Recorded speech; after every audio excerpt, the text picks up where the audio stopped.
Hello, YouTube. This is the Galley La Podcast, and today we are going to be reviewing One Piece 1024, chapter 1024 of the manga. I am Akainu Fanboy. The other guy is Geboss. And please like and subscribe if you have not. Leave your comments on this chapter and our thoughts, and because we love to hear from you guys. So we are blessed with a very, very, very good chapter, One Piece, in my humble opinion, with the exception of the cover story. I mean, the person in the background is obviously Kaido. Yeah. But yeah, we get more of Yamato. Not too much to comment on. When's it gonna end? Anyways, so it's only 12. It's only 12 in so far. How long was the Derma one? yeah, but that going off of Wano, it's just too much, man. It's gluttony of Wano. But we are greeted with three goats: Vivi, Big News Morganton, Wapple. Here we go. So, what do you think of their initial conversation right here? Talking about Vegapunk and everything. I just like how Vivi's not even like putting up with Morgan's shit. Yeah. But yeah, I really hope that she somehow finds her way onto the crew. I agree. Yeah, I just don't know what we're gonna do with her. Plus, I'm curious to see how he knows about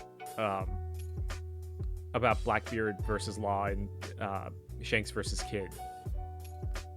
Yeah. That was something that stood out to me.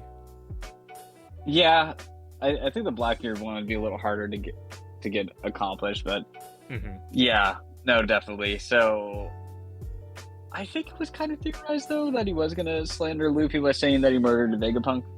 Oh yeah.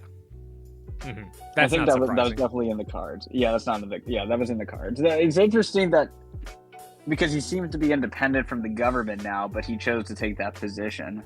Yeah, I was gonna say that too. I don't know. Maybe he's just doing it to sensationalize it. Yeah, and I guess you could build off stereotypes that the pirates are evil and everything, you know. Or just like, hey, government, we're good, right? We're good. Well, he straight up says like paint a picture of disaster for the future. Yeah. So yeah, right. And moving into, we're going back to Egghead. Yeah. So the first thing I love about this is just seeing Sentomaru sad, crying. And the cut, so that's just really depressing in itself too, because I like Sentomaru a lot as a character. Yeah, he's grown on me. And just, you see the wreckage of Egghead, and so Sentomaru's just by himself, and then you just see that shot with Kizaru, and I will say Kizaru feat, he was not knocked out by the Joy Boy hockey blast like everybody else was. So little Kizaru feat right there. Now the big Kizaru feat is when he picks up this Den Mushi, and he says like, hey, when the other guys wake up, they'll give you what's going on. Now I do find this interesting right here. They don't know what's going on with Saturn, which kind of makes me think there might be one or two more chapters squeezed out for this arc, just to see like what's going to happen to Saturn here. I'm not saying like something bad's going to happen to him, but there might be like one more panel showing him interacting with Emmett. Maybe. Yeah, it is a weird place, because I would say that this chapter is the end of Egghead officially. But I do know what you're saying about there being more to Saturn on the island, because he has to although I guess his retrieval of the Mother Flame or whatever can be off-screened. Yeah, I guess you could say there's still the Marine wrap up of the arc still that isn't fully complete, or I guess some of it could be off screen, but it is just kind of weird that they separated Saturn from the other Gorosei getting knocked back. Why didn't he get knocked back? And then not to have that resolved at all, you know? Yeah. And Oda's clearly not rushing this arc. Like, he's wrapping up all the little points as we're seeing in this chapter. So I think there's a chance we might have another chapter to see what is going to happen with Saturn, you know? Yeah. Maybe it's, maybe theoretically it's because he was the one that summoned the other elders. And they were, and the reason that they were knocked back was because they were summoned and their physical bodies kind of weren't there, you know? That's a good point. Yeah. Maybe, I don't know. I'm just throwing out theories because I still don't fully understand their powers. Yeah, you still kind of see them, like him having to stand off to with Emmett, you know, kind of makes you think like what's going to happen there, you know? So yeah, I'm not going to say he's going to die, but I still think there might be a little bit more to develop there. But I do agree, it just does seem like an ending of Egghead here. But so when he talks about, there's so much I can say on this part, but like Kizaru is like saying, "Have you ever killed a close friend?" It was interesting just to see like Akainu's expression of that, you know, and I'm not just going to try to extrapolate too much from the silence of Akainu here like I've done previously, but I was rewatching some of the old anime episodes, recent anime episodes, and Aogaji references Saul as his best friend in that episode, you know, so I think it's not much of a coincidence where 2 of the 3 OG admirals had to at least attempt to kill their best friends.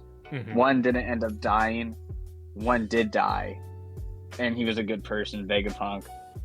And for me, I think what would be kind of interesting is like for Akainu's flashback if he did have to kill his best friend, but he was actually like turned into like a terrible person potentially, you know, like he actually had it coming, because like Saul and Vegapunk did it. Vegapunk died, Saul got to live, but then like with Akainu's best friend, he died, but like he actually had it coming in a way, and it kind of like radicalized Akainu. That's just kind of one little theory I'm pointing out there, because I feel like he's had a similar experience as the other 3, but what would be the distinguishing thing to distinguish him from the other 3? The other 2. It would be like maybe his best friend was actually a bad person he had to put down in a way, you know? Maybe his best friend was Dragon. So I thought that too. But I think the difference is there was like a good shot of him with all these like scenarios here is like they almost killed or did kill their best friend. Yeah. And that's not the case with Dragon as far as we can see. Like Dragon doesn't seem to be disfigured. You know, I think that's definitely a possibility though. Yeah. I guess like the only reason I don't like is just because I feel like at this point in the story we would have been told that Dragon was an admiral or like some high-ranking Marine, you know. And I just kind of against the idea of it just being so retroactive, where there could have been so many moments where it should have just flowed naturally into the story at this point, you know. That's more of like a stylistic critique more than a substantive critique right there. I have hopes that we get a Dragon flashback on par with Kaido's. But maybe he has scars and he tattooed over the scars of Dragon. Maybe that's why he has the tattoos. I don't know. But yeah, I love this whole chapter. But speaking of flashbacks, like with Kaido, I much preferred like these little flashbacks with Kizaru, like working with Vegapunk and everything.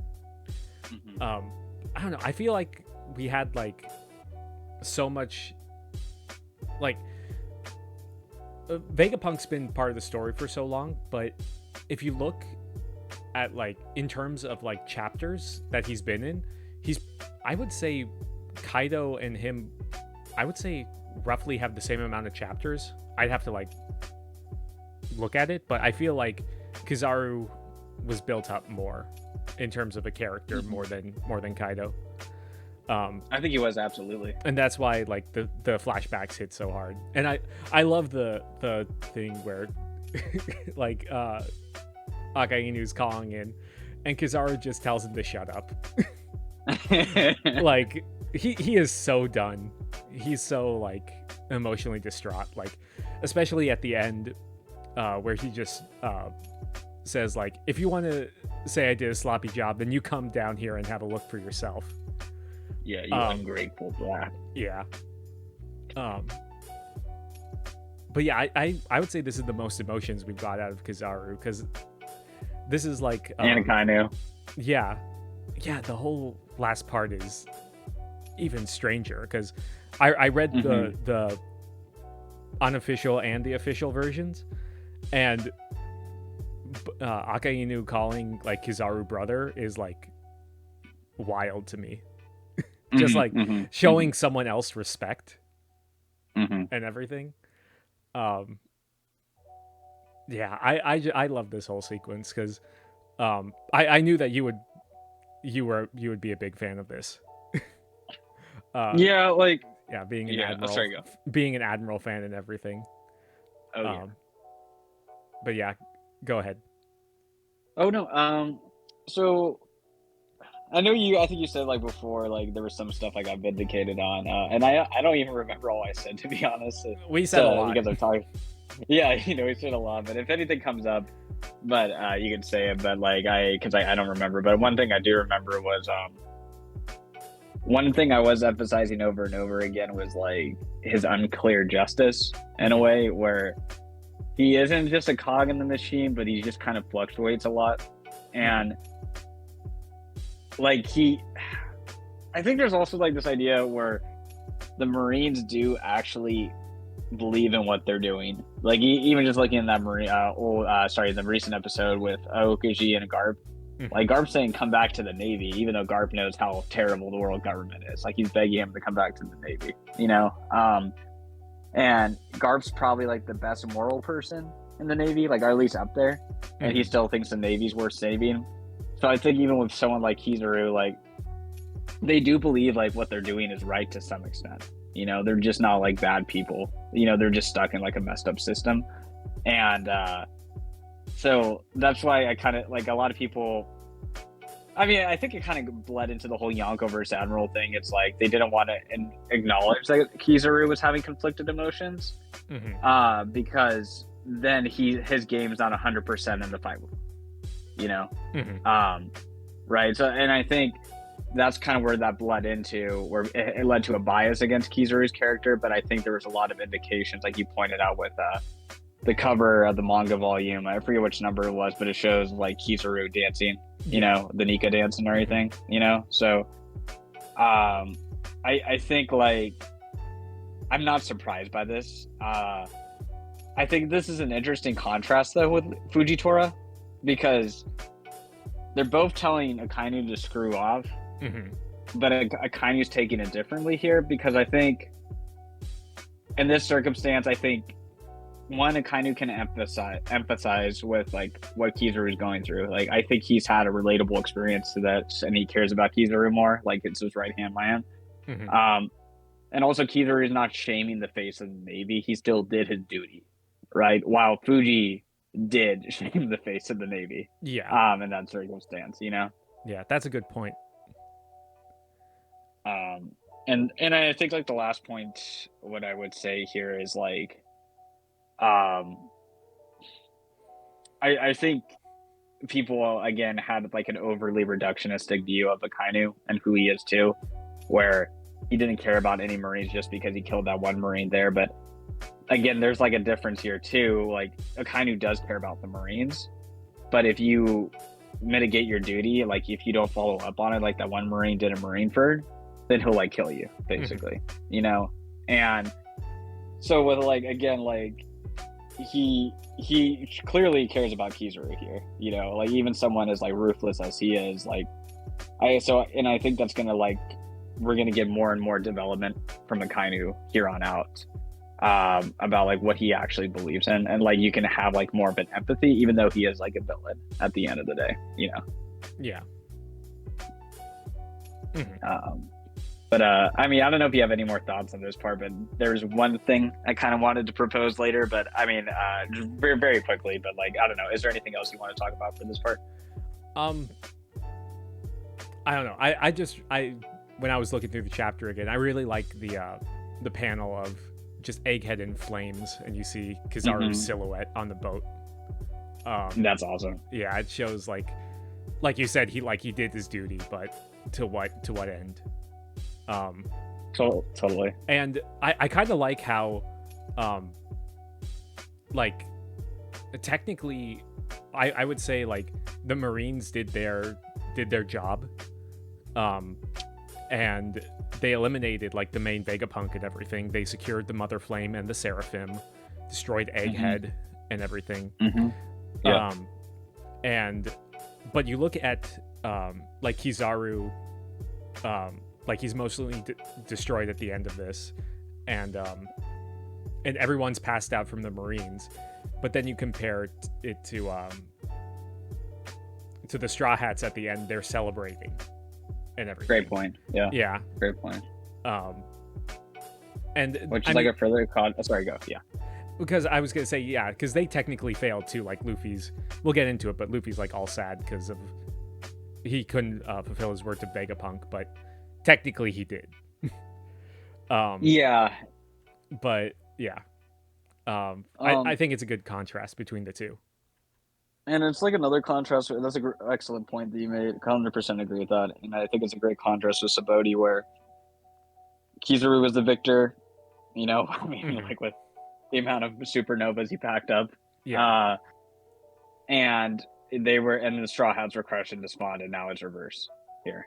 You know, like Sentomaru and Kizaru are the crushed ones here in this scenario, when they were the victors previously. Yeah. You know, so yeah, I wonder what's gonna happen with Sentomaru, because he like directly betrayed the Navy, and he looks like he's off on his own.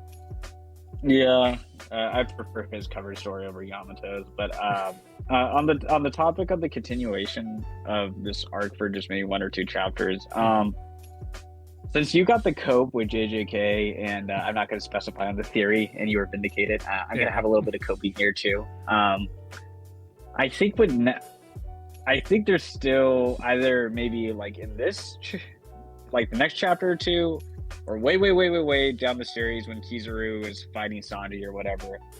I still think there's a chance of a reveal with the food thing with Kizaru here, because since we still see how he was just like ripped apart throughout this whole thing. And Oda is going out of his way to like cover up plot points. Like I was like shocked that he was like, oh yeah, the main point of the Navy was to kill Vegapunk, and they did, and we're sad about it because we messed up, we failed. And that's something the community completely overlooked and forgot about, and nobody brought that up, you know? So that was the main objective of the Navy, and that was something we were saying here for a while. But one thing I'd say he hasn't wrapped up here is the Bonnie storyline in relation to Kizaru, because Kizaru is just focused on Vegapunk right now, well, obviously because he killed him, you know? But he still had like a connection with Bonnie and Kuma and everything, and I think there is still a possibility where he did help Bonnie get away, because we see like where his heart was the entire time, you know? But he did kill Vegapunk because he was the higher priority, because that was the main mission, wasn't to kill Bonnie, right? Yeah. That was like a side quest, if you will, you know? The main mission was to kill Vegapunk, you know? So clearly he is like a kind of a good guy, so I don't think it would be out of character for him to do that. And the food thing's still like mysterious, and we have no explanation of what happened with it. Yeah. Yeah, I was going to bring up the food thing, but I forgot about it. Yeah, so I don't know what your thoughts are on that, but like I think there's still a chance there, you know? I would say my rebuttal for that is, I think if Kizaru had done that, then potentially, like these little flashbacks would have been where we saw it. That's a good point. That's how I feel in terms of writing. But who knows, like what, like Luffy could potentially, because we need to maybe have like a recap with Luffy. Like he's like, oh yeah, and then I got the food. I wonder where that came from or something. Yeah, because I think even if you did something good in this scenario, like Kizaru did, the grief of killing your friends is going to override that initially, and you're not going to be thinking about Bonnie. You know, like you helped her out, but like shit, I just killed my best friend. Yeah, you know, right? So like, because like clearly the whole point is him facing his whole action, seeing that he destroyed and burned down the place that he helped build up. You know, and like I said, like usually negative thoughts are going to be the thing that dominates the human mind. You know, and obviously thematically in this scene it's not going to come up because he just feels guilt for everything he's done in a way, you know. So it's funny, we do see Bonnie there at one point in this flashback too. So yeah, I don't know, I think there's a possibility for it though. I may be coping, but yeah. I mean, I was surprised that we didn't get a Bonnie thing with with the wrap up with the Straw Hats, really. Yeah, she's not highlighted at all. Yeah. But do you want to get into that part now? Yeah, for sure. Okay. First of all, what the hell, Zoro? I get like he is like the whole like whenever Luffy's like acting like out of character or like when he's bummed out or whatever. Like in Water 7 he acts as the captain. But I mean, at least be sad that Vegapunk died. You know? Yeah, it shows the contrast with Sanji, where he was like being really inquisitive of Vegapunk's last words and everything, you know, and looking at his corpse, and then he's already like, eh. Yeah. Yeah, that kind of frustrated me. Yeah, I mean, especially they wouldn't have survived without him. Exactly. Oh, you know, and also Vegapunk may save their lives in more ways than one. When obviously the Marines are going to have a lot of conflicted feelings later on, which probably going to lead them indirectly to get the One Piece because of it too. Yeah. But it was cool to see Luffy having like the power issue a little. I mean, like also it's just good to see Luffy showing emotions and not just be laughing about Vegapunk dying. Like he's actually like mourning Vegapunk too. You know, like that's like good to see. And also like, oh yeah, the MC still messes up. You know. Yeah. He was so sad he only had 5 bunches of grapes. Only fruit, no meat. That's a good. That's good. That's a top tier. But yeah. And what makes you think like what's gonna happen with Lilith? Yeah, I'm interested with that because I mean we did say, I mean we were kind of throwing out everything whether or not all the Vegapunks would make it out, but I think this makes the most sense because like the government has a Vegapunk and now the Straw Hats have a Vegapunk, so. I don't think she's joining the crew officially. What about Bonnie? No, I don't think so. Okay. Okay. But yeah, I still think that she's connected to the punk records now though, because like we see her like become hungry and everything, and I don't know. It seems like all the dead Vegapunks kind of downloaded into her, you know? Yeah. That's what I kind of saw. Yeah. But it is kind of like that's a good reminder. Like that is another W that the world government got that they weren't even anticipating. They still got part of Vegapunk on their side, even with doing all this stuff. You know, like that's really lethal. Yeah, I do think that they know though, because I think wasn't Nostro going after her after Atlas exploded? Yeah. So yeah, we'll see what happens to these two. Yeah, but do you think it's kind of a cop out? Like, oh no, when Lilith says, oh no, you did keep your promise. They're technically not dead. I think that's coping. It's just like that. That's just what I think. I mean, no, he failed. I mean, the Straw Hats failed at that part. Like Yeah. that's just it. Like that's. Hmm. I disagree with Lilith. How about that? Yeah. On that point, I So, mean, all the knowledge of Vegapunk, they still have. How about that?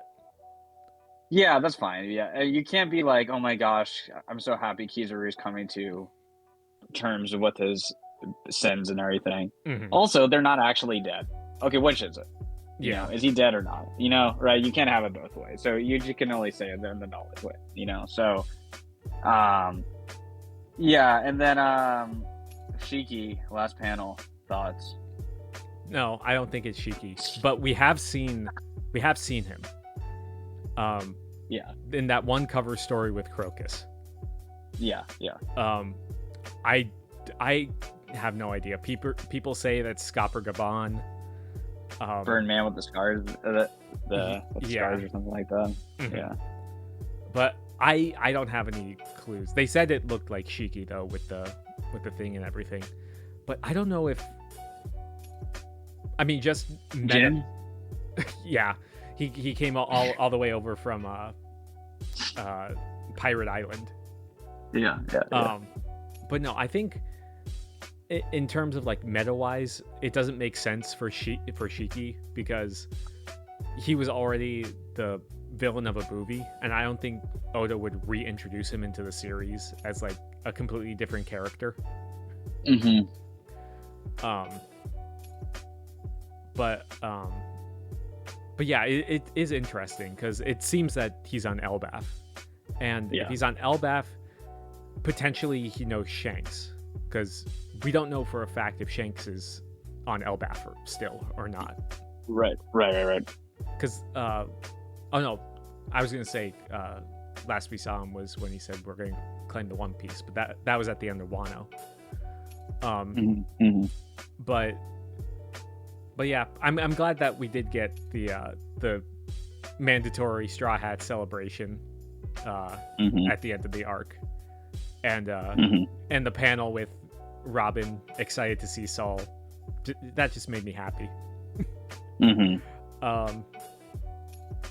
But yeah, but besides that, I thought if Egghead's over, I think this is a good ending to it. Really good arc. And no break. No, there is a break. Oh, there is? Okay. Yeah, well, there is a break. That sucks. Sucks. I'm sorry for the fake news. Yeah. But yeah. But yeah, what are your final thoughts? No, yeah. I guess I'm looking forward to Elbaf. I'm not saying that because negatively. It's just more like Egghead was so good.